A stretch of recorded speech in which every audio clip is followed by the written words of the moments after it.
করব জয়, আমরা করব জয় একদিন। এই বুকের গভীরে আছে প্রত্যয়, আমরা করব জয় একদিন। চমৎকার এক মন মাতানো, মাঠ কাঁপানো উপস্থিত জনশ্রোতার দৃষ্টি ঝাঁঝালো মনোমুগ্ধকর নৃত্যের পর্ব শেষ হলো। পুরো মাঠ জুড়ে তখন জনগণের হইচই, শীষ বাজানো শব্দ প্রতিধ্বনি হয়। এক প্রকার হই হল্লা উত্তাল থাকে।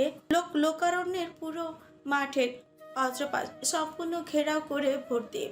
কয়েক দশক ক্যামেরার ভিডিও করা হচ্ছিল। নৃত্য শেষ হলে উপস্থাপিকা সায়ন চৌধুরী মাঠে মাঠে নেমে পড়েন। মাউথ স্পিকার হাতে তুলে নিয়ে বললেন, ধন্যবাদ আমাদের শেষ প্রতিযোগী অনন্যা রহমান পাখিকে এবং ধন্যবাদ তার বৃহৎ আকারের সঙ্গপালকে।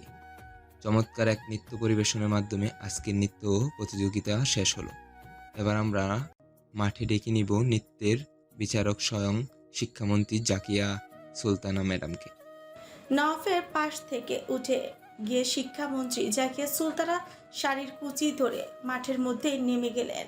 সায়ন চৌধুরী থেকে মাউথ স্পিকার নিয়ে হাস্যবান অধরে ছড়িয়ে পাখির দিকে এগিয়ে যান। ওর পাশাপাশি দাঁড়িয়ে উত্তাল জনস্রোতার সম্মুখের দিকে মুখ ঘুরিয়ে নিয়ে পাখিকে জিজ্ঞেস করেন, নাম কি তোমার? জি, পাখি। হ্যাঁ পাখি, চমৎকার এক নৃত্য পরিবেশন করেছো তুমি। তোমার নৃত্য দেখে এক প্রকার একটা ঘোরের মধ্যে চলে গিয়েছিলাম। ছেলেবেলার সেই পাগলামিময় দৃশ্যগুলি মনে পড়ে গিয়েছিল। এত সুন্দর চমৎকার নৃত্য করেছো যে, যা দেখে আমার হৃদয়ের অতলে গেঁথে গিয়েছে।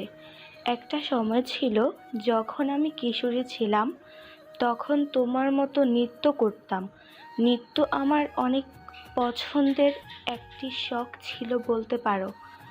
মাঝিরে বলে যখন গানের সুরটা ছিল, তখন তোমরা সকলে মিলে একটি নৌকা তৈরি করেছিলে। নৌকার বৈঠা নিয়ে কোমর ধুলিয়ে ধুলিয়ে বৈঠা নাড়ছিলে। ওই দৃশ্যটুকু আমার কাছে এত ভালো লেগেছে, জাস্ট ওয়াও। ওই দৃশ্যটি আরেকবার দেখাবে? ঠিক আছে ম্যাম। পাখির সঙ্গে শিক্ষামন্ত্রীও গেল। 30 জন ছেলে মেয়ে মিলে একটি কৃত্রিম নৌকায় তৈরি করলো। তারা দুজন সেই নৌকার ভেতরে ঢুকে গানের সুরে তালে তালে বৈঠা নাড়ালো। এরপরে সুর থামার সঙ্গে সঙ্গে ওনারাও থেমে গেলেন, পুনরায় আগের স্থানে ফিরে আসেন। এরপরে পূর্ণ অভিব্যক্তিতে শিক্ষামন্ত্রী ফের বললেন, অনন্যা রহমান পাখি, তোমাকে একটি অনুরোধ করব। আমি তোমার আরেকটি নৃত্য দেখতে চাই, শুধু আরেকটি। আপনারা কি বলেন, আরেকটি হয়ে যাক? উত্তেজিত জনতা শিক্ষামন্ত্রীর সঙ্গে সহমত পোষণ করলেন। ইচ্ছে না থাকা সত্ত্বেও পাখি আরেকটি নৃত্যর জন্য তৈরি হলো। এই বসন্ত বাতাসে আমার অঙ্গ এই বসন্ত বাতাসে আমার অঙ্গ চইলা যায়, বধু আরো লাগি আমার মন করি হাই হাই। বসন্ত বাতাসে আমার অঙ্গ চইলা যায়, বধু আরো লাগি আমার মন করে হাই হাই। এমন মধু লগন এমনি বইয়া যায়, ফাগুনের মোহনায় ফাগুনের মোহনায়। ও সোহাগী রং লাগে তোর মনের ঠিকানায়, ফাগুনের মোহনায়। নিত্য চলন্ত মধ্যিখান অবস্থায় নওয়াফের শক্ত হাত দুটি কটমট শব্দের আলোড়ন তুলে আচমকা মুঠিবদ্ধ হয়ে আসলো। দাঁতের দাঁত পিষে ক্রোধের বই প্রকাশে বহির জ্বালায় দাউ দাউ করে জ্বলছেন, পুড়ছেন রাগান্বিত অনলে মস্তিষ্কে। অব্যবস্থা ভাবনাগুলি হুটোপুটি দিয়ে থপথপ করে বেড়ায়, ফুটতে থাকে শরীরের সমস্ত রক্তকণা, চিত্তজিরে খাকা হাহাকার, শূন্যতার জোয়ার। ললাটের নীলচে রগগুলি উত্তেজিত আক্রোশের তাপে চাঞ্চার হয়ে দাঁড় হয়ে আসে। মেয়েটার বেশ ঘটা করে তাকে পুরানোর সব পন্থায় অবলম্বন করে ছাড়ছে, আর জ্বালিয়ে পুড়িয়ে ছাড়খাড় করার উদ্দেশ্য যেন নেমেছে। এই যে শাড়ি পরেছে, পায়ের গিরা থেকে অনেক উঁচুতে তুলে ঘুঙুর পরা ফর্সা পা দুটিতে মোচা করে আলতা মাখানো, খুব বেশি দূরে না, তবুও ওই রাঙা পা দুটি সকলের নজর কাটতে বাধ্য। আলতা রাঙানো হাত দুটি নাড়িয়ে নাড়িয়ে নৃত্য করে বেড়ায়। কৃত্রিম রঙে রাঙানো ঠোঁট দুটি ছড়িয়ে যখন নৃত্যের মধ্যে আঁকা বাঁকা হেঁটে লতানো কোমর দুলিয়ে দুলিয়ে অঙ্গভঙ্গিমা করে হেঁটে আসে, ওনার বুকের বাম পাঁজরে তখন চিন চিন করে তীক্ষ্ণ ব্যথার আন্দোলনের প্রলয় শুরু হয়ে যায়। কত শত মানুষ, তার ভেতরে এমন খোলামেলা অঙ্গভঙ্গিমা ওনার মোটেও পছন্দ নয়। এর প্রধানত কারণ ওর সাজসজ্জা অঙ্গভঙ্গিমা দেখার একমাত্র মালিক কেবলমাত্র তিনি। সেখানে হাজার হাজার যুবকদের সামনে বসে ভয়ঙ্কর রূপে সেজে গুজে মনোরঞ্জন করে নৃত্য পরিবেশন করে বেড়াচ্ছে। এটা যেন স্বয়ং ওনার চোখে আঙুল দিয়ে ওনাকে ভৎসনা, লাঞ্ছিত, তিরস্কার করা হচ্ছে। এত দ্বিধিত্ব, এসব কর্ম নির্লজ্জ ব্যয়াপনা ছাড়া আর কিচ্ছু নয়। কত শত পুরুষের লোভাতুর দৃষ্টি ওর দিকে, যেন উনি এটা কিছুতে সহ্য করতেই পারছেন না। শরীরের পশম অবধি রাগের দাবানলে ফুলে ফেপে দাঁড়িয়ে যাচ্ছে। ওনার মাথাটা ক্রোধের অধিক্য দাউ দাউ করে জ্বলে উঠে। রাগের তোপে দৃষ্টিকূটে সাদা অংশটুকু রক্তিম আকার ধারণ করতে শুরু করে দেয়। কিয়ংদশ ললাট ঘষে মৌনতা অবলম্বন করে বসেছিলেন তিনি, কিন্তু আর সহ্য হলো না। শরীরের কাটার মতো বিধে মেয়েটা ইচ্ছাকৃতভাবে তাকে পুরনো জ্বালানো, লাঞ্ছিত করার সব কয়টি রাস্তায় ব্যবহার করার ধান্দায় নেমেছে। ওনার উষ্ণ রক্ত তৎক্ষণাৎ ফের জেদের বসে টকবকি ফুটে ওঠে। ইচ্ছে তো করছে এক্ষুনি গিয়ে মাঠের মধ্যে নেমে থাপড়িয়ে ফাজিলটার কান ধরে মাঠ থেকে টেনে তুলে নিয়ে আসতে। কত বড় সাহস, কত বড় স্পর্ধা! নবাব তালুকদার বউ হয়ে শত শত যুবকদের সামনে বসে কোমর দুলাচ্ছে, বিনা পয়সায় নৃত্য দেখাচ্ছে। ওর রূপ দেখা যেমন একমাত্র ওনার ফরজ অধিকার, তেমনি ওর নাচ দেখার অধিকারও একমাত্র ওনার। সেখানে কিনা বিনা পয়সায় লোকেদের বিনোদন দিচ্ছে, এটা মোটেও ভালো দেখায় না। কিন্তু সময়, পরিবেশ, পরিস্থিতি তেমন অনুকূলে নেই, সব এখন হস্তের বাহিরে। তিনি চাইলেও ওকে বাধা দিতে পারছেন না। আর এই সুযোগটা কাজে লাগিয়ে মেয়েটা এসব নির্লজ্জ কর্মকাণ্ড করে বেড়াচ্ছে। আচমকা তিনি চেয়ার ছেড়ে উঠে ধাঁধা করে অনুষ্ঠান মঞ্চ থেকে বেরিয়ে যান। এখানে থাকলে যে অনর্থক কিছু একটা ঘটাবেন তা প্রকাশিতব্য। তার আগেই নিজেকে সরিয়ে নেওয়া উত্তম কর্ম। নৃত্য শেষ হয়ে যায়, শত শত মানুষ প্রশংসায় মুখ ভাষার। নৃত্য প্রতিযোগিতায় পাখি প্রথম স্থান অধিকার করে। মাঠ থেকে বেরিয়ে যাওয়ার পথে একজন স্যার ওকে চিৎকারি মেরে বলে ওঠে, সব পুরস্কার দেখছি একা তুমি নিয়ে যাবে, আমাদের কলেজের জন্য কিছু অবশিষ্ট রাখো।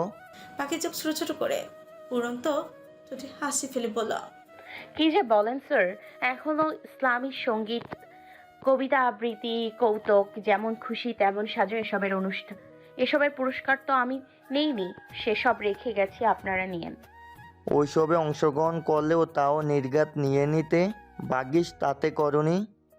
পাখি হাসতে হাসতে মাঠ থেকে বেরিয়ে গেল। এর মধ্যে শীত গিয়ে বসন্ত এসেছে। গাছে গাছে নব্য নব্য পুষ্প কলি ফুটতে দেখা যায়। পাতা জোরে নবপল্লব গজা। কোকিলের কুহু কুহু ডাক কর্ণে মধুর সুরের বাঁশির ন্যায় বাজে। দক্ষিণার এলোমেলো দমকা হাওয়ায় প্রেম প্রেম অনুভূতিটা বেশ তোড়জোড় করে বাড়িয়ে তোলে। মানুষ বলে বসন্ত নাকি প্রেমের ঋতু, কতটুকু সত্যি বোঝা দুঃসাধ্য প্রায়শই। এইটা সত্যি, বসন্ত এক সর্বনাশা ঋতু। বেশিরভাগ মানুষেরই এই সময়কালটা উদাস উদাস কাজে। পরন্ত বিকেলে নবপল্লবের মতন মুখটা নিয়ে সপ্তদশীকে দেখা যায় বাসন্তী রঙের শাড়ি পরে বেরিয়ে যেতে। গত দুদিন ওদের কলেজ বন্ধ ছিল, বন্ধুদের সঙ্গে তেমন যোগাযোগ ছিল না। কলেজে ওর কিছু ছেলে বন্ধু ও মেয়ে বন্ধু জুটেছে। এই কয়টা দিনে ওদের সঙ্গে ভালো একটি সম্পর্ক গড়ে উঠেছে। আজ বিকেলে ওদের সঙ্গে মিট করার কথা। কাজিরাট কালভার্টের সামনে একটি ফুচকা চটপটির দোকান। ওরা গিয়ে সকালে ওই দোকানে বসে পড়ল।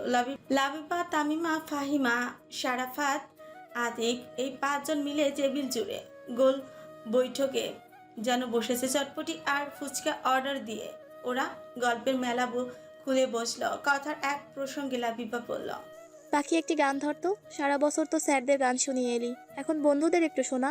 তদানীং পাখি রাঙা অধর দুইটি বাকি সশব্দে হেসে ফেল। ইদানিং মেয়েটা যা হয়েছে, কথায় কথায় অধরের কোনো এক চিলতে পরিমাণ হাসি লেগেই থাকে। অধর ছড়ানো হাসি থামিয়ে নির্মুষ্ট চেপে বলল, ঠিক আছে।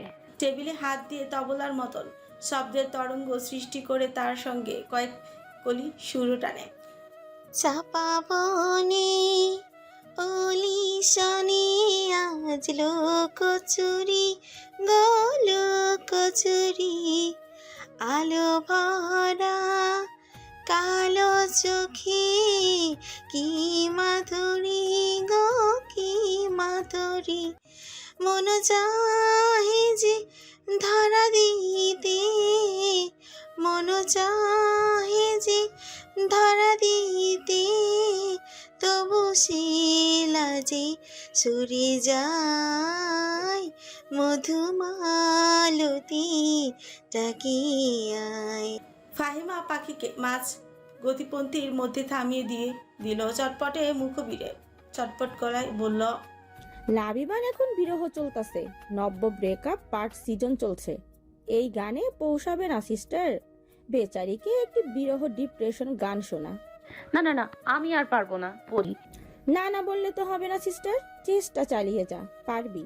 গান না শোনালে আজ ছাড়ছি না। ঝাড় চেষ্টা কর, আজ আমার মুড নেই। সারাফাত টিস্যুতে সরে হাওয়া খেতে লাগলো। আপাতত ওদের ঝগড়াঝাটিতে সে কান দিল না। মেয়ে মানুষ না, একসঙ্গে থাকলেই একটু চুল ছিটাছিটি তো করবে, এটা স্বাভাবিক। এই ছেলেটা আবার একটু ভাওদাবাজি ও চাপাবাজিতে ধান্দাবাজিতে 1 নম্বর। হঠাৎ টিস্যু ফেলে দিয়ে বেশ সিরিয়াস হয়ে বসল। গলা খুকখুক করে কেসে পরিষ্কার করে নিয়ে মন্ত্রিত কণ্ঠে শুধালো, খুকুমুনিরা ঝগড়া থামা, তোদের আর গান গাইতে হবে না বাপু। তবুও কাকা করে কাইজা করিস না বোন, শুনতে বিরক্ত লাগে। আমিই গাইছি, তবুও চুপ যা বোনেরা। আমি বিরহের একটি ভালো গান পারি, অনেক শখ করে এই একটা মাত্র গান ইজ্জত বাঁচাতে শিখেছি। ওইটার 2 লাইন শোনাই, লাবু বনুর ভালো লাগবে। লাবিবার চোখ কপালে উঠল। সে বেশ আগ্রহ নিয়ে সারাফাতের দিকে তাকিয়ে বলে, শোনা ব্রো, ওই শয়তান্না বেচা আমার এমনি শেখা দিতে পারলো? সম্পর্কের 3 মাসও হয় নাই, প্রথম প্রেমটাই ভেস্তে দিয়ে দিল। বজ্জাতটা মরে গিয়েও শান্তি পাইতো না, দেখিস ওর উপর আল্লাহর গজব পড়বে। লাবিবার অভিশাপ শুনে ফাহিমার হাসতে হাসতে কোমর খিচে এলো। অনেক কষ্টে নিজেকে দমিয়ে রেখে ওর অজর ফুরে বেরিয়ে এলো। বোন থাম, তোর যা অভিশাপ ব্যাটার গায়ে লাগতো না। শুধু শুধু মুখের ভাষা খরচ করার দরকার কি? ব্যাটার গায়ের যা চামড়া, আমেরিকার গরুর মোটা চামড়া দিয়ে গঠিত। সহজে তোর অভিশাপে কিছুই হতো না।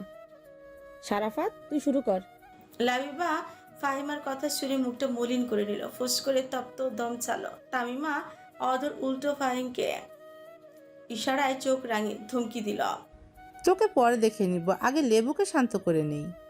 এরপরে বেচারি লাবিবার উদ্দেশ্যে বলল, দোস্ত, এত ছোট ব্যাপারে দুঃখ পেতে নেই, কান্দিস না তো।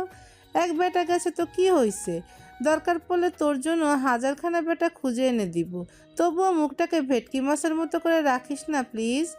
আমরা বিরহ পালন করতে আসিনি, এখানে মন ভালো করতে এসেছি। লাবিবা মলিন মুখটা নিয়ে পাংশুটে ঘোর বিরুদ্ধচারণ করে উঠল। অধর নাড়িয়ে কথন বাক্য ছুড়ে, ছি, তোরা কি মনে করিস আমার চরিত্র খারাপ? এতগুলি ব্যাটা দিয়ে আমি কি করুম? এক ব্যাটার জ্বালায় বাঁচি না।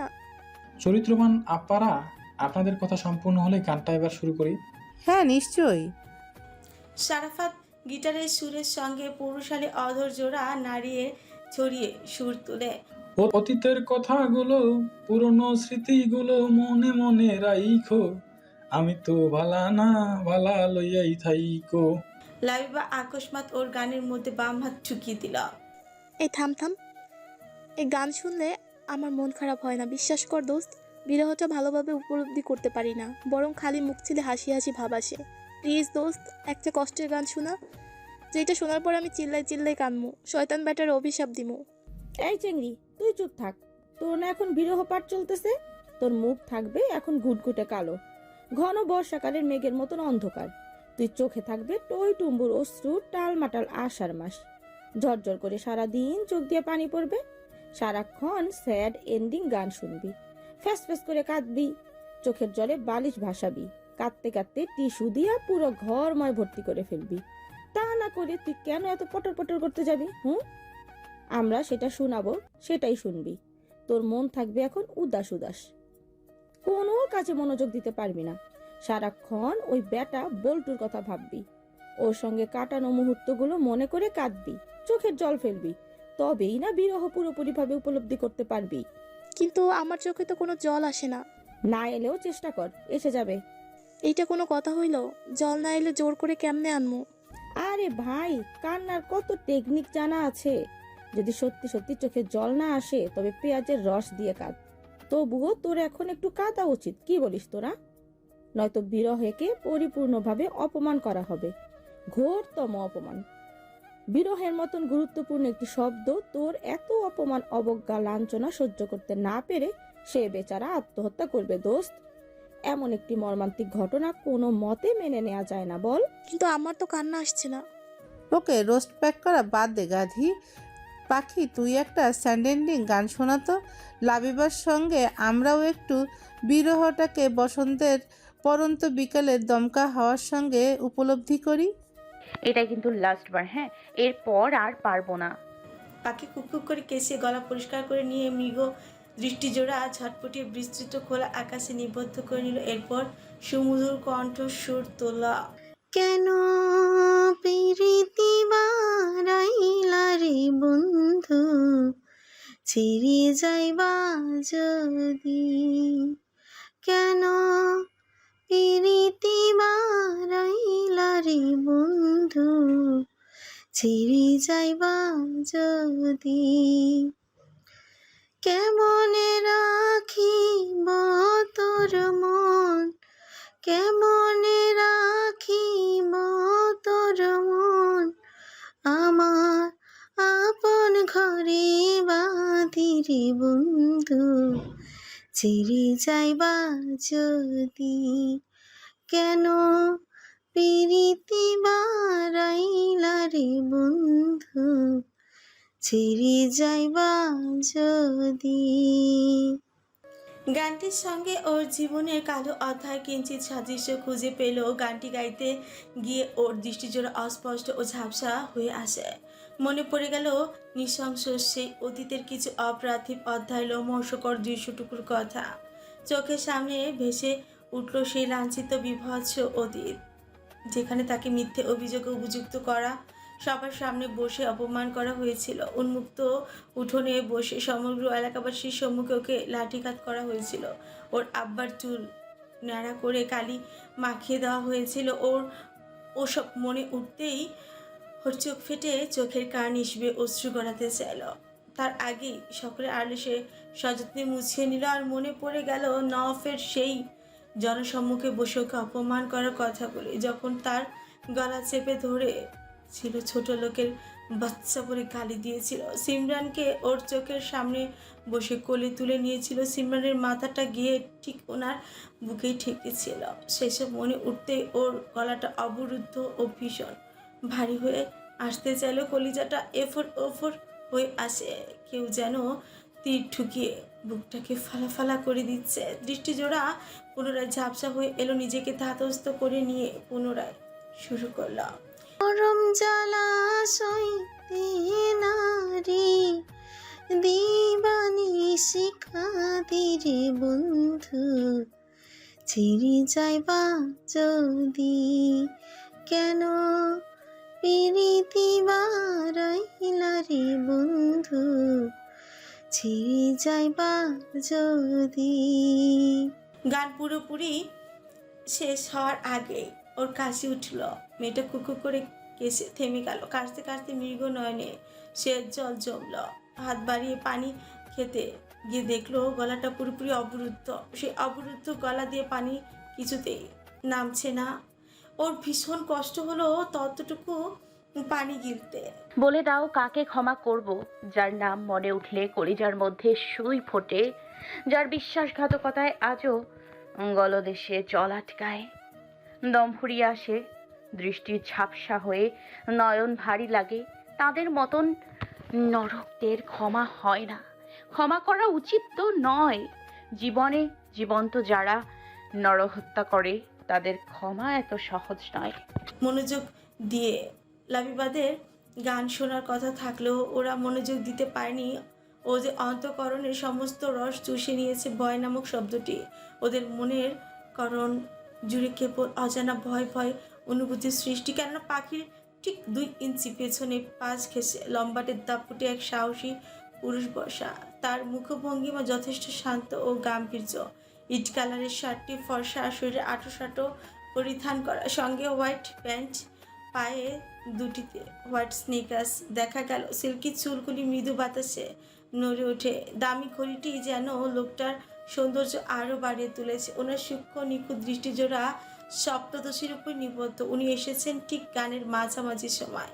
ওনাকে লাবিবারা দেখেছিল। ওদের চোখের ইশারায় পাখিকে থামতে তিনি নিষেধ করেছিলেন, যার ফলে পাখি এর আদি অন্ত কিছুই জানে না। ওনার পেছনের টেবিলে ইচ্ছে, মুস্কান, নোভা, আবুল স্যার, সুচি আর সিমরান বসা। সব কাজিনরা মিলে ওনাকে চেপে ধরেছিল আজ ফুচকা খাওয়াতে হবে। কি করার, বোনেরা যেহেতু ধরেছে, না তো আর বলা যায় না। তিনি রাজি হয়ে গেলেন। রাজি হওয়ার অবশ্য একটি কারণও ছিল। নোভার আজ বার্থডে ছিল, এই জন্য বেশি গুরুত্ব দেওয়া। এসেই পরিচিত কণ্ঠের সুর শুনে প্রথমে চমকে গিয়েছেন, এরপর ফাহিমাকে দেখে শিউর হলেন। এখানে পাখি আছে। নোভাদের বললেন, যা খাবি অর্ডার দে, বিলটা আমি পে করে দিব, আমি সামনেই আছি। এরপরে তিনি পাখির ঠিক পেছনে এসে চেয়ার টেনে নৈশব্দেই বসলেন। অথচ গানের মধ্যে মজে থাকা পাখি দেখলো না, জানলো না ওর ঠিক 2 ইঞ্চি পেছনে দাপুটে শক্ত শতরু পুরুষটির উপস্থিতি। গান শেষ হলে পাখি একটি মাঝারি বয়সের ছেলে এসে ওদের গান শেষ হলে একটি মাঝারি বয়সের ছেলে এসে ওদের চটপটি দিয়ে গেল। পাখি ওর বন্ধুদের ইশারায় বলল, খেতে শুরু কর। কিন্তু এ কি আশ্চর্যতম কথা, কেউ খাচ্ছে না। ফ্যালফ্যাল করে ভয়তোর দৃষ্টিযুগল মেলে ওর পেছনে দিকে চেয়ে আছে। ওদের অমন করে এক ধ্যানে ড্যাপড্যাপে ভয়তোর অক্ষিকর্ণের পাখি পিছাংশের দিকে তাকিয়ে থাকতে দেখে ওর সুকুঞ্চিত হয়ে আসে। সঙ্গে কিঞ্চিত সন্নিগ্ধবোধে জাগল। সে ওদের দৃষ্টি অনুসরণ করে পিছাংশের দিকে তাকাতে শক্তপোক্ত একটা বুকের সঙ্গে ওর নাকটা আকস্মিকই বাড়ি খায়। রাঙা অদর দুটি কিঞ্চিৎকর ব্যথার আন্দোলনে 2 ইঞ্চি আপনা আপনি ফাঁক হয়ে এসে গলদেশ হতে এক প্রকার মৃদু গঙ্গানির মেয়েলি রিনটিনে আর্তনাদ বেরিয়ে আসে। ওনাকে ঠিক পিছাংশে অতি নিকটবর্তী স্থানে দেখে মেয়েটার চোখে মুখে এক বুক বিস্ময়, সঙ্গে এক চোট বিস্ফোরণ বহে অচৈতন্য মস্তিষ্কে। দাপুটে ঘুরে বেড়ানোর লোকটা ওকে অবাকের চরম পর্যায়ে পৌঁছে দিয়ে ওর কাছাকাছি হয়ে আসে, আর ওর পিছনে রইল না। চেয়ার টেনে ওর পাশাপাশি এসে বসে পড়লেন। ওর দিকে তাকে অধর ছেলে চমৎকার এক হাসি উপহার দিলেন। এক সময়ে এই হাসি দেখে পাখি মুগ্ধ হতো, কিন্তু এখন সে চরম বিরক্ত। এতই যে বিরক্ত, ওনার উপস্থিতি সে কিছুতেই হজম করতে পারছে না।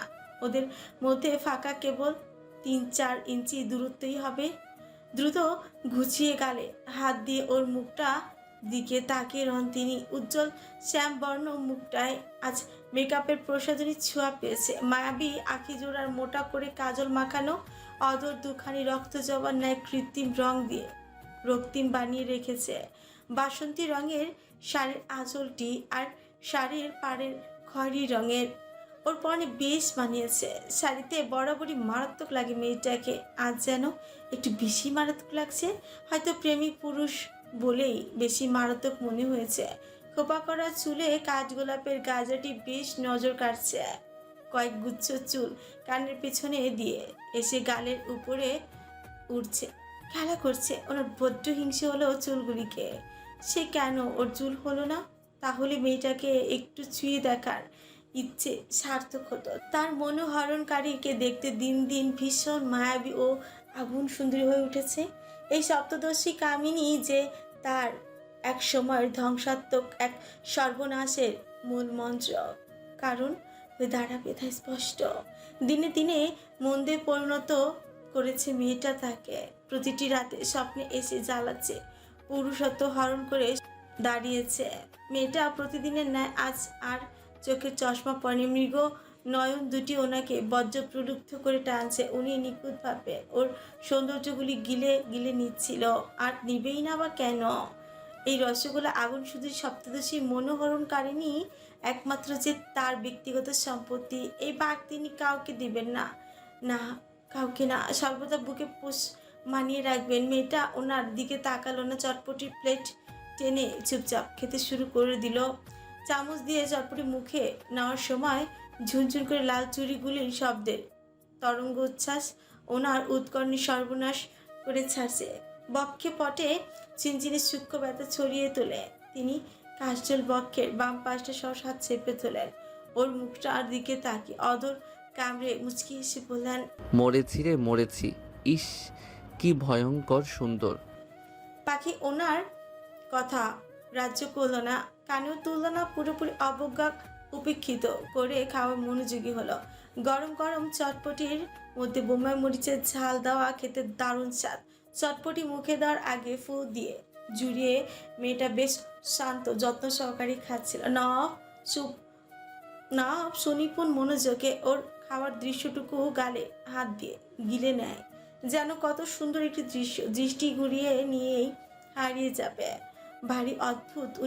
উনি দুর্নিবাণ কম নন। আজ আর ওর পিছু ছাড়ছে না, আঠার মতো লেগে রইলেন। পাখির চটপটি খেতে গিয়ে আচমকা ওর শাড়িতে চটপটির কিছু ফোঁটা পড়ল গিয়ে। সে দ্রুত ব্যস্ত হতে চটপটির প্লেটের ওপর চামচের ভার ছেড়ে দিয়ে টিস্যু দিয়ে আগে শাড়িটা পরিষ্কার করে নিল। এরপর ফের চটপটি খেতে গিয়ে দেখলো ওর চটপটি প্লেট টেনে নিয়ে লোকটি বেশ স্বাচ্ছন্দ্যেই খাচ্ছে, যেন চটপটি নয় স্বয়ং অমৃতই খাচ্ছে। ওইটুকু দৃশ্য দেখে ওর মেজাজি চঞ্চন করে বেড়ে আকাশচুম্বী হয়ে উঠল। রাগের আক্রোশের শরীর থর থর করে কাঁপছে। কত বড় ছেঁচড়া বেহায়া লোক! এমন লোক সে আগে কখনো দেখেনি। দেখতেই পাচ্ছে ওনাকে সে মূল্যায়ন করছে না, সর্বদা এড়িয়ে যাচ্ছে, কথা বলতে ইচ্ছুক নয়। তবু ওর সামনে সামনে কুকুরের মতন লেজ নাড়াতে নাড়াতে চলে আসে। এদের কি বলবে, কোন ক্যাটাগরিতে ফেলবে সে? না আছে লজ্জা, না আছে সরম কিছু। সাহসাহসী এক ভয়ঙ্কর কর্মকাণ্ডই করে বসলো। হঠাৎ করেই চটপটির প্লেট টেনে সোজা ওনার মুখে ছুঁড়ে মারল। অকল্পনীয় অদ্ভুত আচরণে সকলে হতবুদ্ধি করে মুহূর্তে স্তব্ধ হয়ে গেল। গলা দিয়ে শব্দ বের করার মতো ভাষায় অচৈতন্য হারালো। গরম গরম চটপটিতে কিয়ৎক্ষণের মধ্যেই ওনার গলাটা মনে হলো জ্বলে পুড়ে যেতেই লাগলো। তার সঙ্গে ছিল বোমা মরিচের ঝালের তেজ। গরম আর ঝাল দুটো একসঙ্গে সংমিশ্রণ হয়ে সমগ্র মুখটা যন্ত্রণায় জ্বালিয়ে পুড়িয়ে ছাড়ছে। ক্ষণিকের মধ্যে ফর্সা নাক মুখ রক্ত জবান ন্যায় রক্তিময় এলো। তবুও তিনি ব্যথাতুর যন্ত্রণায় কুচকে নেওয়া মুখটা দিয়ে এক ফোঁটা যন্ত্রণাময় আওয়াজও বের করলেন না। নীরবে নিরুত্তর মুখটা নিয়ে ওর রাগান্বিত মুখটা দেখে গেলেন। মেয়েটা ভয়ঙ্কর রেগে আছে, রাগের তোপে সাপের মতন ফুসফুস করছে। ওর ওই মুখটা দেখে তিনি নৈশব্দের হেসে উঠলেন। সকলে আশ্চর্য হয়ে ওনার শান্ত মুখটার দিকে তাকিয়ে থাকে। হে কেমন ধৈর্যশীল বান্দা! এত অপমানের পরও রাগার পরিবর্তে হাসছে, তাও প্রাণ খুলে হাসি। এ যে ওনার সমস্ত মুখ জ্বলে যাচ্ছে, পুড়ে যাচ্ছে। বুকটায় সূক্ষ্ম ব্যথা বাড়ছে। তা কি মেয়েটা দেখতে পাচ্ছে না আর পাবে না? পাখির বন্ধুরা ওকে ধমকে উঠল। ওদের উদ্দেশ্যে তর্জনী আঙুল তুলে শাসালেন। ও আমার সম্পত্তি, আর আমার সম্পত্তি আমাকে যা খুশি তাই করবে। দরকার পড়লে 1 প্লেট কেন, আরও 100 প্লেট চটপটি এনে আমার মুখের উপর ছুঁড়ে মারবে, সেটা আমি বুঝবো। কিন্তু তার জন্য তোমাদের ওকে কথা শোনানোর অধিকার আমি দেইনি। You understand very well. সকলে মুহূর্তে চুপসে গেল। দ্রুত শারাফাত নওয়াফের দিকে পানির বোতল এগিয়ে দিল। নেন ভাই, পানি দিয়ে মুখটা ধুয়ে নেন। আহ কি সুন্দর, মুখটা পুড়িয়ে শেষ, লাল হয়ে গেছে। ঝালে নিশ্চয়ই জ্বলছে। এমন আচরণ কেউ করে? ভাই কত কমল মানুষ। পাখি ওদের কথা কানে তুলল না। ওর শরীরের এখনো রাগের কিরমির করছে। এত রাগ কোথা থেকে এসে উদয় হলো সে জানে না। মেজাজ আসমান সমান উগ্র গতিতে নওয়াফ পুরো 1 বোতল পানি মুখে ঠেলে ধুয়ে নেয়। এরপর রুমাল দিয়ে মুছে নিল। পাখি ব্যাগ নিয়ে উঠে যাচ্ছিল, উনি ওর পা কেচকি দিয়ে নিজের পায়ের ভেতরে নিয়ে আটকে দেন। কথা আছে, বস। এখন যাওয়া যাবে না। এটা কিন্তু বেশি বাড়াবাড়ি হয়ে যাচ্ছে, এর ফলাফল মোটেও ভালো হবে না। ওর কথাগুলি, ওর চোখে তীক্ষ্ণ তিক্ত ঘৃণাগুলি কোলবরেন গহ্বরে তীরের ফলার মতন সরু ব্যথা পাড়ায় ফুটন্ত কয়লার ন্যায় পোড়ায়ও। ওর রাগান্বিত মুখটার দিকে তাকিয়ে তিনি সহসাই হেসে ফেললেন। লাবিবা, ফাহিমা, শারাফাত দ্বিতীয়বারের অবাক নেত্রে এক অদম বান্দাকে দেখলেন। এই কোন শক্ত ধাতুতে গড়া লোক! এত অপমান তিক্ততা সহ্য করার পরও হাসে, এত ধৈর্য পায় কোথা থেকে? গরম ঝাল চটপটি মুখের উপর চুড়ে মারার পরেও শব্দ করলো না, শব্দ পর্যন্ত করলো না, রাগলো না বিন্দু মাত্র, উল্টো শান্ত রইলেন। তাদের চোখে মুখে অবিশ্বাসের জোয়ার, এক বুক বিস্মিত ভাব। তিনি পাখির রাগান্বিত মুখটা দিকে গভীর চোখে দৃষ্টি ফেলে জিভ দিয়ে অদরখানা ভিজিয়ে নিয়ে সুধান। ওনার সেই খারাপের আর কিছু বাকি আছে নাকি আমার সুইটহার্ট? থাকলে এক্সপেরিমেন্ট করতে পারিস। হুম, আমি বাধা দিব না। আমার পুরোটা তো তোরই। যা খুশি যেমন খুশি করে আঘাত করতে পারিস, আমি কিচ্ছুটি বলবো না। ট্রাস্ট মি, প্রমিসও। কথা মেয়েটার কানে তুলল তো শক্ত আদর হতে উল্টো বেরিয়ে এলো। আমার পা ছাড়েন। উনি নয়নমণি ছোট ছোট করে শুই নাচা ছোট পাখি কিঞ্চিত করো হেসে ফেলেন তিনি। যদি না ছাড়ি? পাখি খানিকটা মৌনতা থেকে দুর্বদ্ধ হাসে। উনি ফিউচে ওর হাসি মাখা মুখটা এক পলক দেখে ফোঁস করে দম ছাড়েন। নিশ্চয়ই তাকে আঘাত করার অন্য কোনো পরিকল্পনা অবলম্বন করছে মেয়েটা। তিনিও দেখতে চান আর কত আঘাত করতে পারে মেয়েটা। নিজের সহ্য ক্ষমতার ওপর ওনার অটল বিশ্বাস আছে, সব সহ্য করে নেবে মেয়েটা। হাত ব্যাগ হাতিয়ে ছোট্ট একটা কৌটা বের করলো। এরপর একটা করে 5 থেকে 6 খানি পিন বের করে হাতে তুলে নিল। একটা করে পিন ওনার উরুট নিচে হাঁটুতে মাঝামাঝিতে ঠুকিয়ে দেয়। তবুও তিনি ওর থেকে চোখ সরান না। যখন একটা একটা করে ওনার হাঁটুতে মেয়েটা পিন ঢুকাচ্ছিল, উনি ওর ওপর নেত্রমণির পলক স্থির রেখে হেসেছিলেন। যেন কষ্ট নয়, ওনার খুবই আনন্দ হচ্ছে, প্রাণ ঝালা আনন্দ। ওনার এমন হাসি মাখা মুখটা দেখে পাখির রাগ তর তর করে বাড়ল। 5 নম্বর পিনটা সে সম্পূর্ণ তার হাঁটুতে গেঁথেই দেয়। এতে রক্তে হোয়াইট প্যান্টটি রক্তিম হয়ে উঠছে। উনি দাঁতে দাঁত পিষে যন্ত্রটা সহ্য করে নেন, তবুও ওর থেকে দৃষ্টি সরান না। সবশেষে 6 নম্বর পিনটা পুরোপুরি ওনার হাঁটুর একটু উপরে নরম মাংসনালির মধ্যে ঠুকিয়ে দিতে তিনি মৃদু গোঙানি দিয়ে আর্তনাদ করে উঠলেন।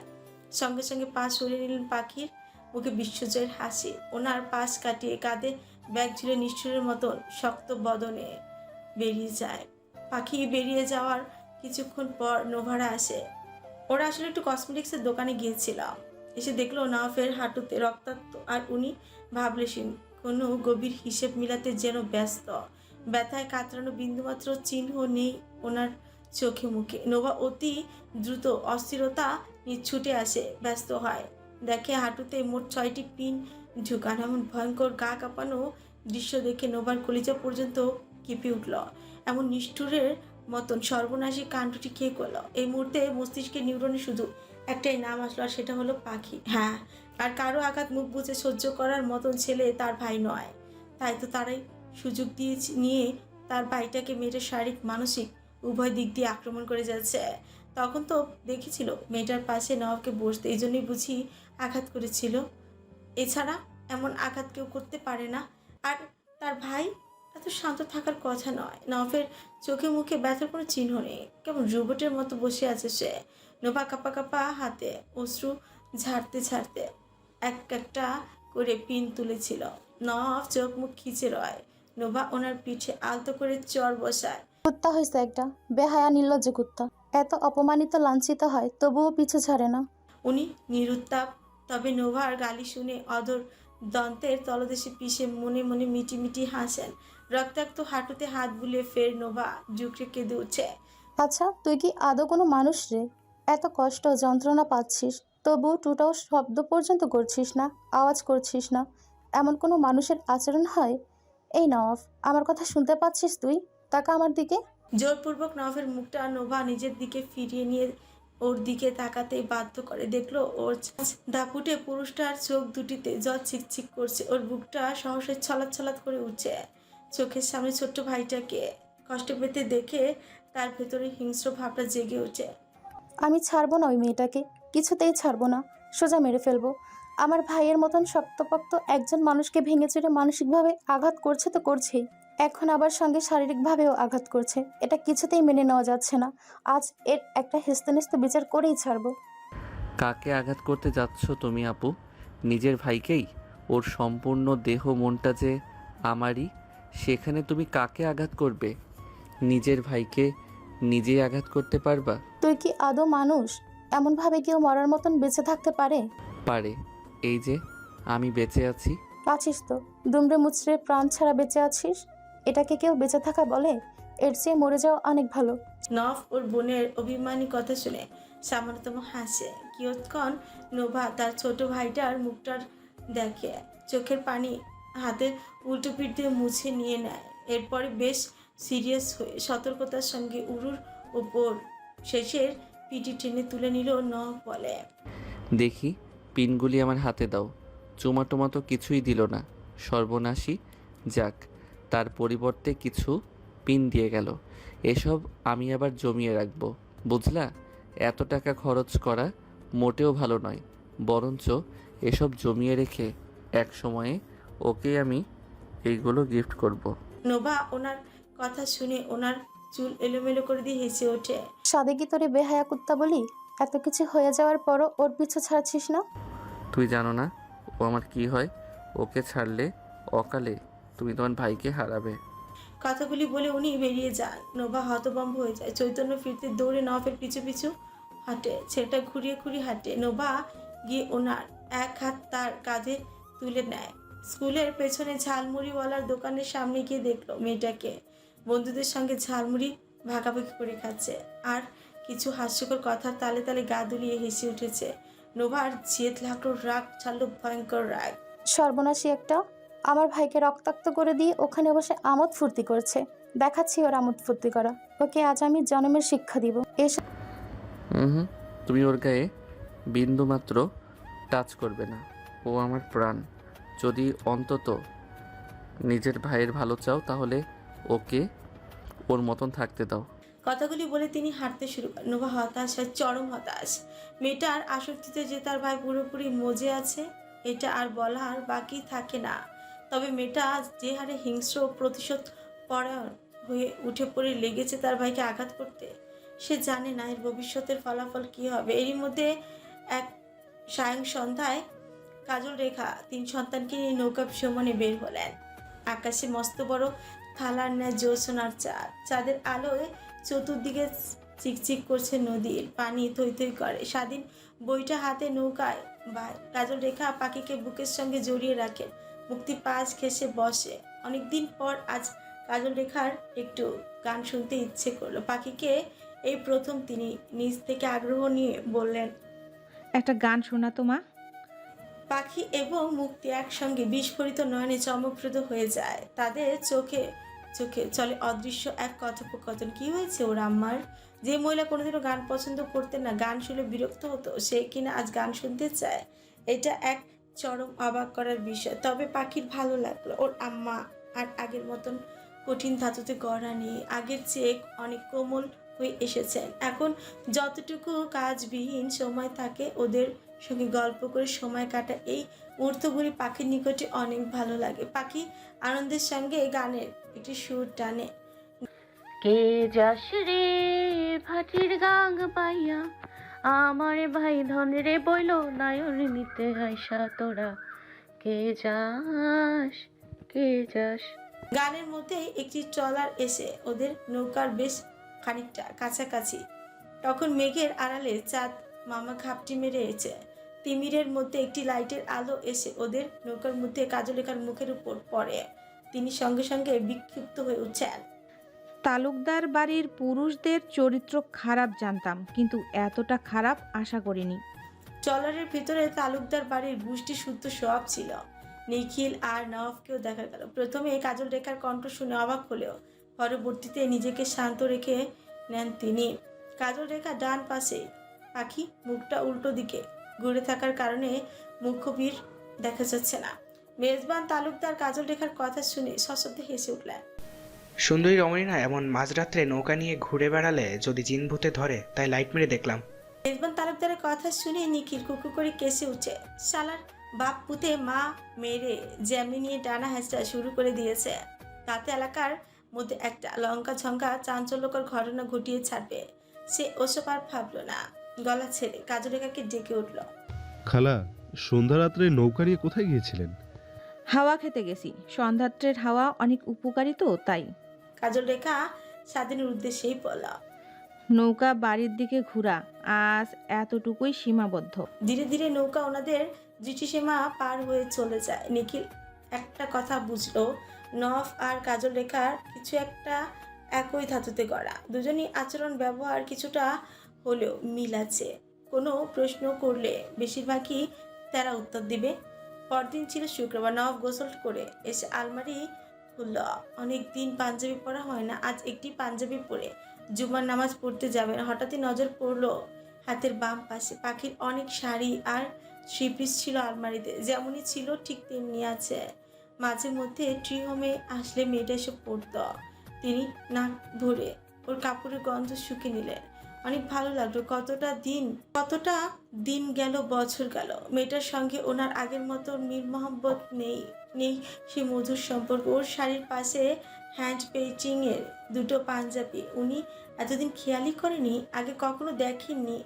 জলদি ওই দুটো নামান তিনি, হাতে তুলে নেন। নিখুঁতে গড়া গর্জিয়াস কাজ। মানতে হবে মেয়েটার ট্যালেন্ট আছে। কি সুন্দর করে নিখুঁতভাবে গুছিয়ে মনের সবটুকু আবেগ মাধুরী মিশিয়ে কাজ করেছে। ভালোবাসা আর কাজের প্রতি সহানুভূতি ও ধৈর্যশীলতা না থাকলে কখনো এমন কাজ করা যায় না। তিনি আফসোস করেন, আমার কলিজাটা, তোর দেওয়া সব কিছুই আমার আছে, কেবল তুই জানটাই আমার আর আরেক মতন নেই। কত জুম্মা যায় আসে, কিন্তু আগের মতন সুখ নাই, শান্তি নাই। মেয়েটা থাকতে প্রতি জুম্মায় সকাল চলে আসতো, ওনাকে ঘুম থেকে ডেকে তুলতো, কত মিষ্টি মিষ্টি গল্প করতো, উনি হাঁ করে গিলতেন। এরপরে নামাজে যাওয়ার আগে ওনাকে নিজ হাতে গোসল করে পাঞ্জাবি পরিয়ে গায়ে সুগন্ধি মাখিয়ে কপালের মাঝে চুমু এঁকে দিত, কত প্রশংসা করে বলতো, আমার দেখা পৃথিবীতে শ্রেষ্ঠ সুদর্শন পুরুষটি আমার বর, সেই ক্ষেত্রে আমি ভাগ্যবতী। আজ আর কেউ বলে না এসব, কেউ দেয় না তাকে।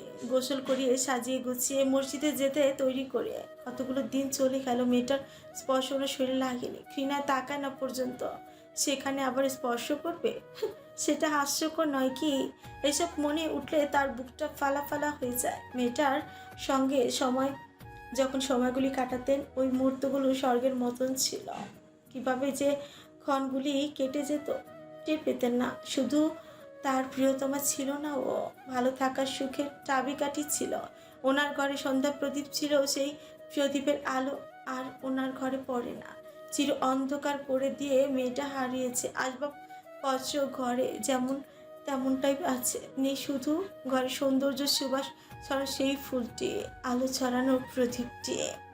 প্রমিস আমার কলিজা, তোকে আবার আমার সবটা দিয়ে হলেও ফিরিয়ে আনবো।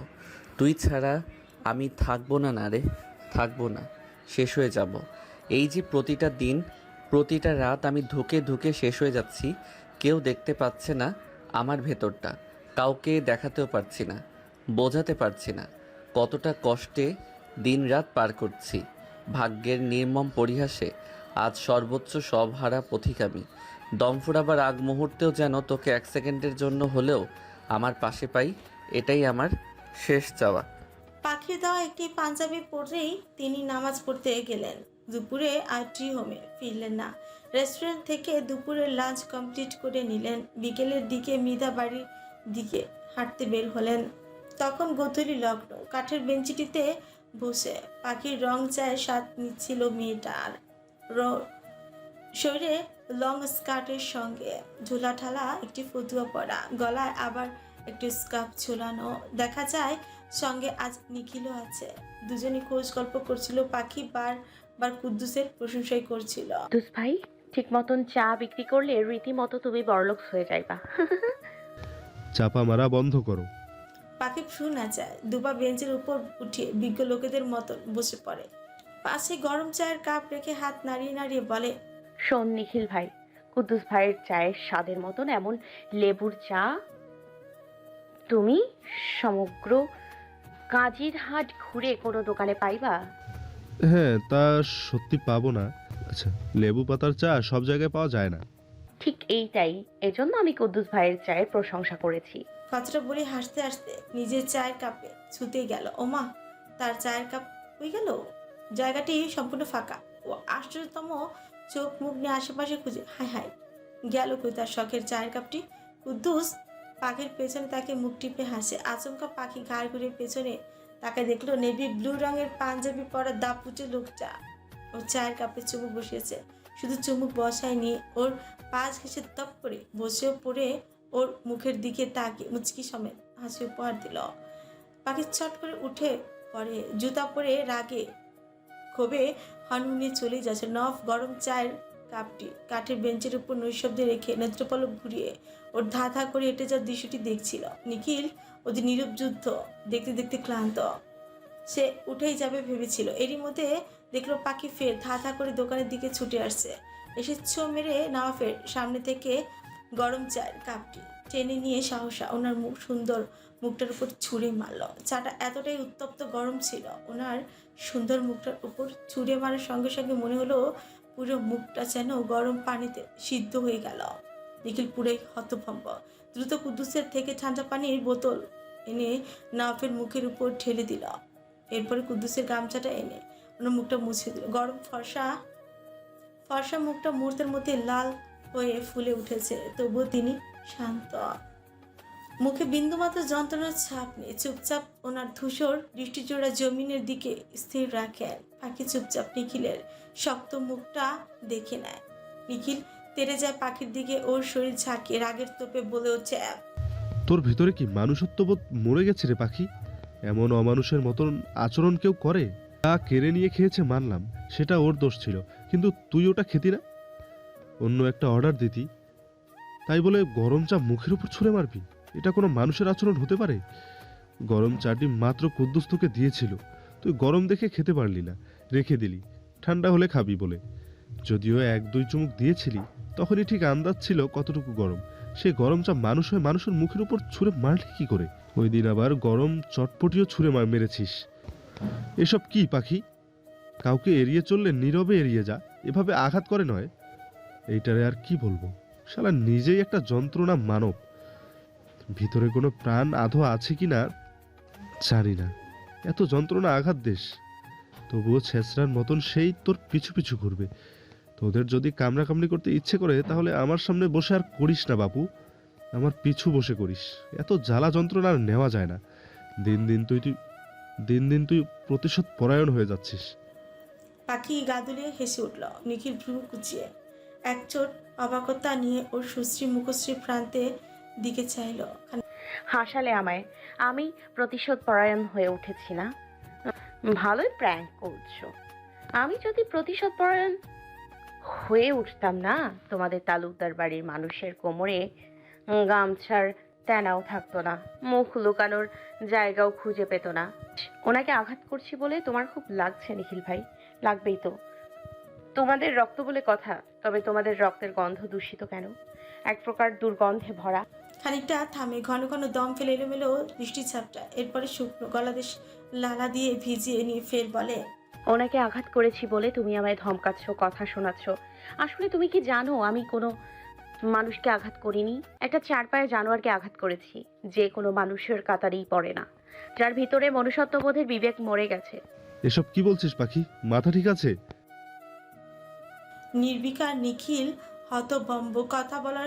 নিখিল নির্বিকারে হতভম্ব কথা বলার কেই হারালো। পাখি এবার বেশ সিরিয়াস হয়ে নওয়াফের উদ্দেশ্যে বলে উঠল, আরে যে আপনি লজ্জা করে না? লজ্জা আছে কিছু আপনার?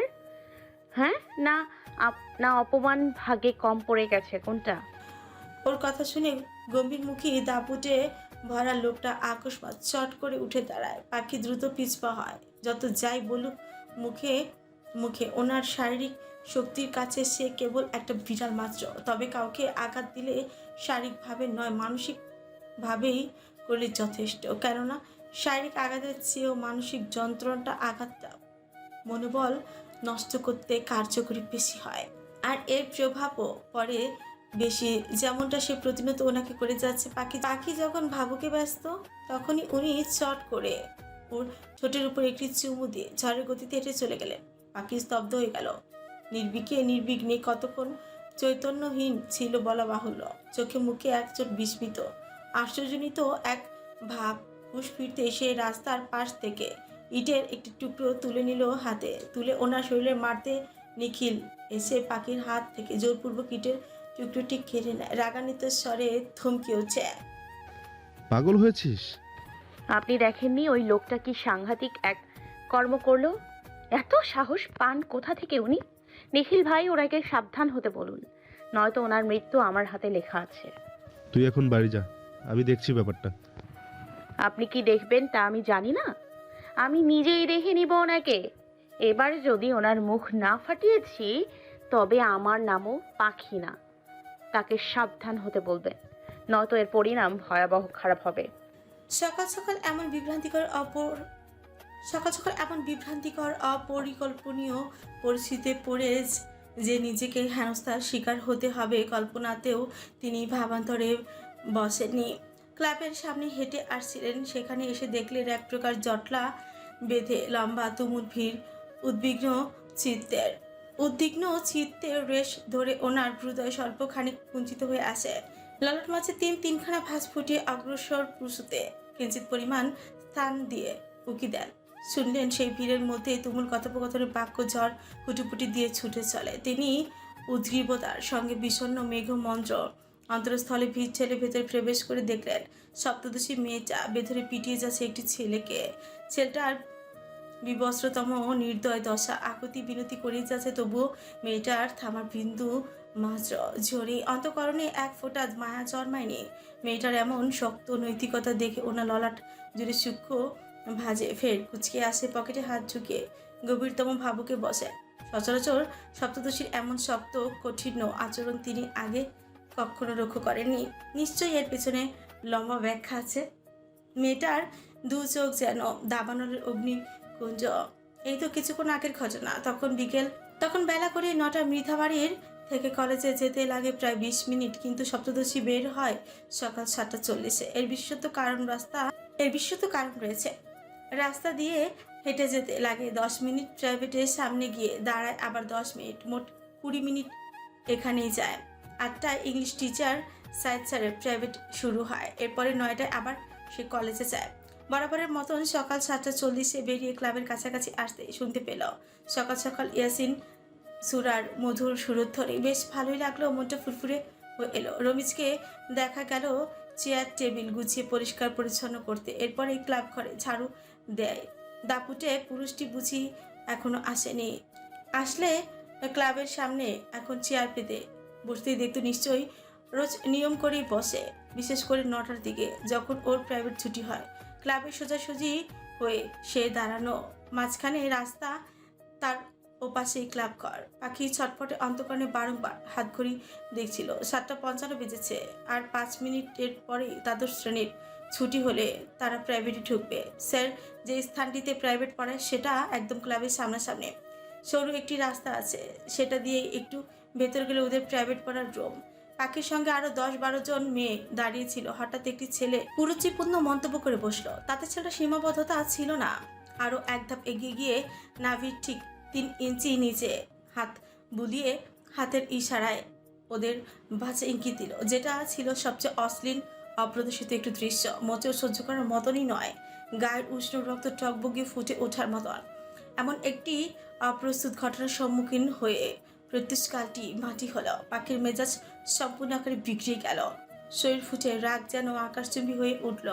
হুড়মুড়িয়ে ভীষণ করে চটে গেল ব্যাগটির লাবিবার হাতে দিয়ে। ধর। লাবিবার নীরবে সম্মতি জানায়। ব্যাগটি লাবিবার হাতে দিয়ে পড়ল। লাবিবা নীরবে সম্মতি জানায়, মাথা নেড়ে ওর পিছু পিছু ছুটে। রাস্তার পাশে গাছপাড়ার সমিলের কাঠ ছিল, সেখানে থেকে একটি বড় দেখে কাঠ হাতে তুলে নিয়ে ছেলেটির কাছে এগিয়ে গেল। শক্ত চোখে রাঙে শুধালো, দেখ শুধু। তখন কি যেন বলছিলি তুই, আবার বলতো। ছেলেটা পাখির হাতে কাঠ দেখে ললাট কুচকে ফেলে। উদ্বিগ্ন কণ্ঠে কঠিন হুঁশিয়ারি দিল, হাত থেকে কাঠ সরা, নয়তো এর পরিণাম খুব খারাপ হবে। একে তো অন্যায় করেছে, অশ্লীল আচরণের মাধ্যমে তাদের উত্ত্যক্ত করেছে, তার উপর গলার জোর বাড়িয়ে আবার হুমকি থামকি দিচ্ছে। কত বড় সাহস, নির্লজ্জ এরা। আজ যদি এদের শিক্ষা না দেওয়া হয়, পরবর্তীতে এরা আরও পৈশাচিক, নৃশংস, ভয়ঙ্কর হয়ে উঠবে। রাস্তাঘাটে ইফটিজিংয়ের সংখ্যা বেড়ে যাবে। এখনই এদের দমন করার সঠিক সময়। পাখি বুক ফুলিয়ে কোমর টান করে ছেলেটার সামনে শক্ত মুখে দাঁড়ায়। তাই খারাপ হবে। কি খারাপ করবি? তাই খারাপ হবে। কি খারাপ করবি তুই? ইফটিজিং করবি কোনটা? এমনিতেই তো চোখ দিয়ে প্রতিনিয়ত ধরে যাচ্ছিস। তোদের এই নোংরা খেলা থেকে ছোট বড় কেউই রেহাই পাচ্ছে না। এখন আবার শারীরিকভাবে করবি। একদম জায়গা মতন কেটে দেবো শালা সুর। ওর কথন বাক্য শুনে ছেলেটা মাত্রাতিরিক্ত বিক্ষুব্ধ হয়ে অশ্লীল ভাষায় গালি দিয়ে বসল। মাগি, তোর একবার হাতের কাছে পাই, তোর তেজ অহংকার কত প্রকার আছে সব দেখে নিব। একদম সব তেজ ছুটিয়ে দিবনটে ধর কেউ কি কত প্রকার সব তখন উদাহরণস্বরূপ দেখবি, বুঝবি তখন খেলা কারে কয়। ধর মতন কুৎসিত জঘন্য কাজ করার হুমকি শুনে পাখির রাগ তরতর করে চঞ্চনে বেড়ে গেল, রন্ধ্রে রন্ধ্রে বয়ে গেল বৈষণ্যার শিখার উত্তপ্ততা। সে বিক্ষুব্ধ বাঘিনীর ন্যায় শুকনো কাঠ নিয়ে আক্রোশপ্রসূত তেড়ে যায়। ছেলেটার শরীরের একটি বাড়ি দিয়ে বসল। এতে ছেলেটা দ্বিগুণ গতিতে তড়িৎ করে বিক্ষুব্ধ হয়ে পাখির দিকে এক ধাপ এগিয়ে গিয়ে ওকে ধাক্কা দিয়ে মাটিতে ফেলে দিল। পাখি চিত হয়ে মাটিতে পড়ে গেল। লাবিবা ভয় শেষ, জড়সড় হয়ে এক কোণে ব্যাগ চেপে খাপচি মেরে দাঁড়িয়ে রইল। কিছু কিছু লোক দূরে থেকে কেবল সিনেম্যাটিক দৃশ্যের ন্যায় দেখে গেল, কোনো প্রতিবাদ করল না। তবে পাখির ভেতরে বিন্দুমাত্র ভয় দেখা গেল না। মেয়েটা বীর সাহসিকতার ন্যায় উঠে দাঁড়ায়, শুকনো কাঠ ফের হাতে তুলে নেয়, এক পা করে ছেলেটার দিকে অতিক্রম হয়। ছেলেটা কিঞ্চিত ওর আচরণে ভরকালো, পরবর্তীতে নিজেকে সামলায়। এতটুকু মেয়েটাকে ভয় পাওয়ার কি আছে? ছেলেটার ভাবুকের মধ্যে চরম ক্ষিপ্ততার সঙ্গে শুকনো কাঠের বাড়ি দিয়ে ছেলেটার হাত পায়ে এলোমেলোভাবে আঘাত করে বসলো সে। হঠাৎ আক্রমণ ছেলেটা ভ্যাবচাকা খেয়ে অপ্রস্তুত হয়ে বসলো। ছেলেটার স্পর্শকাতর স্থানে লাথি পড়তেই কুকড়ে উঠল। ব্যথার আন্দোলনে মুমূর্ষ যন্ত্রণায় মাটিতে থপ করে বসে পড়ল সে। সেই সুযোগে রাগের বশবর্তী হয়ে পাখি ছেলেটার গায়ে এলোমেলো আঘাত করতে শুরু করে দেয়। কিছুক্ষণের মধ্যেই সেখানে লম্বা একটা ভিড়ের জটলাই বেঁধে যায়। কেউ কেউ বলে পোলারে ছেড়ে দিতে। পাখি ওনাদের দিকে তাকিয়ে বলে উঠল, ও কি করছে জানেন আপনারা? হাত দিয়ে বাজে ইঙ্গিত করছে। শুধু তাই নয়, ধমকিও দিয়েছে। ওকে আমাদের বাজারের মেয়ে পেয়েছে। আমরা স্টুডেন্ট, আর স্টুডেন্টদের ইফটিজিং করার সাহস পায় কোথা থেকে? আজ শিক্ষা না দিলে শয়তানটার কোনো কালেই শিক্ষা হবে না। কাল আবার অন্য কাউকে ওর কুৎসিত কামুকতার শিকার বানাবে। তেজ ক্ষিপ্ততা নিয়ে ফেরো ছেলেটাকে মারতেই থাকে। মারতে মারতে সেটা নাজেহাল দশা। তখনই ভিড় ছেলে লম্বাটে পুরুষটির প্রতিচ্ছবি দেখা যায়। পাখি অচেনা একটি ছেলের উপর আক্রমণ করতে দেখে ওনার ললাট জুড়ে দুশ্চিন্তার ছাপ এঁকে পড়ে। সে তড়িঘড়ি করে ওর দিকে আগাতে গেলে শুকনো কাঠটি ছুঁড়ে পাখি ওনার পায়ের দিকে মারে। চোখ রাঙিয়ে অগ্নিঝরা কণ্ঠে শাসায়, খবরদার, আজ কেউ আসবে না আমাকে থামাতে কিংবা বাধা দিতে। খুব খারাপ হবে কিন্তু তার পরিণাম। আপনারা এখানে যারা উপস্থিত আছেন তারা সকলে জানেন এটা স্বনামধন্য তথ্যমন্ত্রীর এলাকা। সেই মন্ত্রীর এলাকায় বসে এসব ইফটিজিংয়ের মতন ভয়াবহ অপরাধ হয় কি করে? ওনারা কি ঘাসে মুখ দিয়ে চলেন নাকি? এসব দেখতে পান না? সামনেই ক্লাব ঘর, যেখানে বসে মন্ত্রীর গুণধর পুত্র দুহাত ভরে জনসেবা করে। সেই ক্লাবের সামনে বসে যদি স্কুলের স্টুডেন্টরা ইফটিজিংয়ের শিকার হতে হয়, তাহলে আমাদের নিরাপত্তাটা কোথায়? আমরা স্টুডেন্ট যারা আছি তারা যদি নিজেদের জীবনের নিরাপত্তা না পাই, তাহলে ওনাদের বলুন ঘরের শাড়ি চুরি পরে বসে থাকতে। আমরা রাস্তায় নামি, ওনাদের রাস্তায় বের হওয়ার কোনো প্রয়োজন নেই। জনগণের কষ্টের টাকা মেরে দিয়ে ঘুষের টাকায় ওনারা পাহাড়ের মতন অট্টালিকা বাড়ি বানিয়ে বসে বসে হাওয়া খেয়ে বেড়াবে। আর এদিকে আমাদের দেশের জনগণ ভাত পায় না, অসহ্যকর। আপনারা ইফটিজিং করকে ধরে জেলে ভরে দেন, ফের যেন কাউকে ইফটিজিং করার মতন দুঃসাহস না পায়। এরপর পাখি বেরিয়ে যায়। এই সম্পূর্ণ সময় না পুরোপুরি শান্তই ছিল, কোনো রকম প্রতিবাদ করেনি, বিন্দুমাত্র রাগও নেই। একমাত্র এই নারীর প্রতি তার যত কোমলতা দুর্বলতা দেখা যায়। ওর জায়গায় অন্য কেউ হলে এতক্ষণে তার মুমূর্ষ দুর্বিষহতম দশাই দেখা দিত। নিজের প্রিয় নারী বলে বেঁচে গেল। লোকজন ওনার শান্ত মুখটা এক ঝিলিক দেখে যে যার মতন গন্তব্যস্থানে চলে যায়।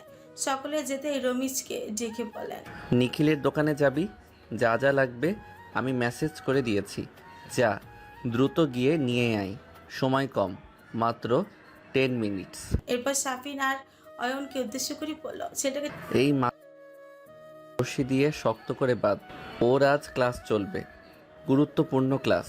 টেনে হিসড়ে ক্লাবের চেয়ারের সঙ্গে বেঁধে দেওয়া হলো। সামনের চেয়ারটিতে পায়ের উপর পা তুলে নফ সিগারেট ফুঁকছে। অয়ন আর শাফিন মিলে ওই সেটাকে বেধরে উত্তম মাতম দিচ্ছে।